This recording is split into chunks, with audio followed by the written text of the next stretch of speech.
ये है Sam Manekshaw, India के सबसे पहले फील्ड मार्शल, और ये है Vicky Kaushal as Sam Manekshaw in his upcoming biopic Sam Bahadur directed by मेघना गुलजार। ऐसी कई मूवीज जो किसी पर्सन की लाइफ को मूवी में दिखाती है एंड उसे बायोपिक कहते हैं। इसका सबसे फेमस एक्टर है नंबर 1 स्टोरी।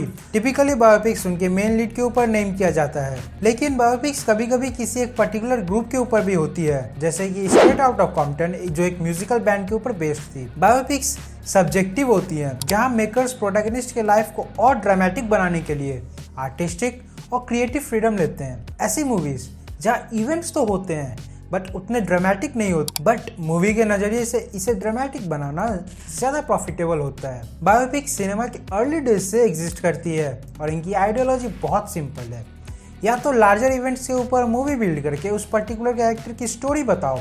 इसका बेस्ट एग्जांपल सरदार उधम है। पॉप कल्चर में द इमिटेशन गेम, डाउनफॉल जैसी मूवीज हैं, या फिर दूसरे टाइप की मूवीज लाइक MS धोनी, जो कि हमारे प्रोटैगनिस्ट को बचपन से फॉलो करती है और लीड करती है उस कैरेक्टर के लाइफ में होने वाली छोटे इवेंट से मेन इवेंट तक। दोनों ही केस में मेन फोकस ऑडियंस के वो अपनी स्टोरी से और क्या।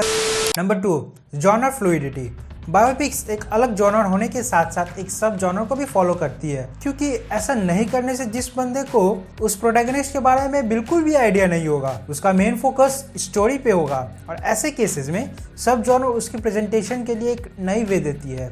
फॉर एग्जाम्पल ला विया एंड रोजे जो एक रोमांटिक और म्यूजिकल बायोपिक है, वहीं द एविएटर जो कि नेसेसरी ट्रूथ तो नहीं दिखाती बट एक साथ गैंगस्टर, थ्रिलर और ड्रामा तीनों कैटेगरीज को बहुत अच्छे से एक्सप्लोर करती है। वहीं काफ़ी बॉलीवुड बायोपिक्स ड्रामा के साथ साथ पैट्रियटिज्म को भी एक्सप्लोर करती है। नंबर 3 एक्यूरेसी और बायोपिक सुन दोनों ही एक थाली के चड्डी बड्डी हैं। बायोपिक से ऑडियंस सबकॉन्शियसली एक्सपेक्ट करती है कि बायोपिक में देख रहे हैं तो एक्यूरेट ही होगी, लेकिन कई बार मेकर्स आपकी इन्हीं इमोशंस के साथ खेल जाते हैं। एक डायरेक्टर के पर्सपेक्टिव से थोड़ा देखें तो उस कैरेक्टर को, मिथ को एक्सप्लोर करने में ज़्यादा इंटरेस्टेड रहेगा और साथ ही उसके पास उतना ही ज़्यादा क्रिएटिव फ्रीडम भी होगा, जहां वो अपने हिसाब से कैरेक्टर्स को सेव कर पाएगा। For example Snyder's list based है कॉन्सेंट्रेशन कैंप्स में फंसे ज्यूज और उनके एक्सपीरियंसेस पर, जिसमें से एक कैरेक्टर के डिजाइन एक डिफरेंट सोर्स के थ्रू किया गया है।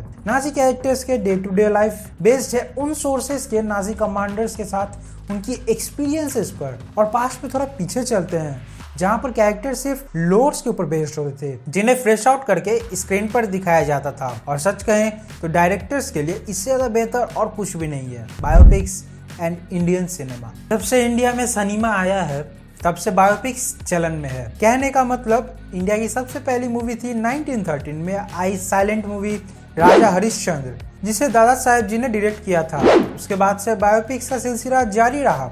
बहुत सारे बायोपिक्स आए और गए एंड जिसमें से ऑनररी मेंशंस है दंगल, पान सिंह तोमर, भाग मिल्खा भाग, रॉकेटरी और ऐसे कई सारे नाम आते हैं। तो रिसेंटली आने वाली मूवी सैम बहादुर से तुम लोगों की क्या एक्सपेक्टेशंस है और तुम लोग उसके लिए एक्साइटेड हो या नहीं, और देखने जाओगे कि नहीं, ये मुझे कमेंट सेक्शन में जरूर बताना। इसके अलावा मॉन्स्टर बस के बारे में तुम्हें कोई जानकारी चाहिए तो इस वीडियो को देख लेना, और मैं मिलूंगा तुमको अगली वीडियो में। तब तक के लिए goodbye and keep loving your near and dear once.